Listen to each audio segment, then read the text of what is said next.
what concerns me is that you seem very focused on my view of children and very little on how to actually help women not be put into these situations where they feel that is the case. All I write about is about trying to build a more pro-family policy. Great, Child so we tax should be credits, doing this. I don't think that child tax well, fine, right, you're a libertarian, I'm more of a traditionalist, so that makes sense. But as my entire political worldview is built around trying to make American society more hospitable to motherhood. Great, that's what we should be doing. Well, we should be, but that doesn't negate the fundamental rights. Focusing on trying to shame people, trying to focus on what their personal, deeply held views might be, right?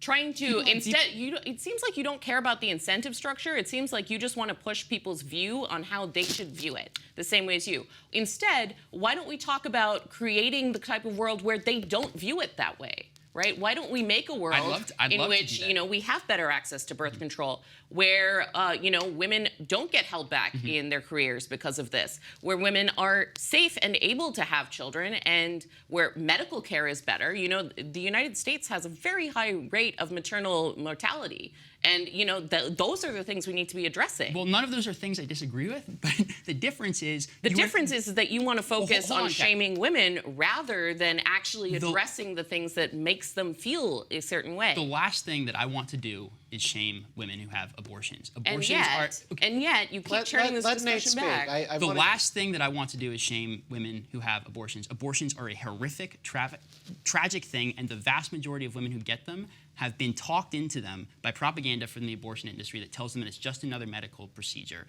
And I think it is profoundly tragic that so many women feel pushed to that, and that the pro-life movement has an obligation to post-abortive women to treat them as the people who have been victimized by the abortion industry in the way that they have. So there's nothing I want to do, and there's nothing I've said that would suggest that I want to shame women who have an abortion.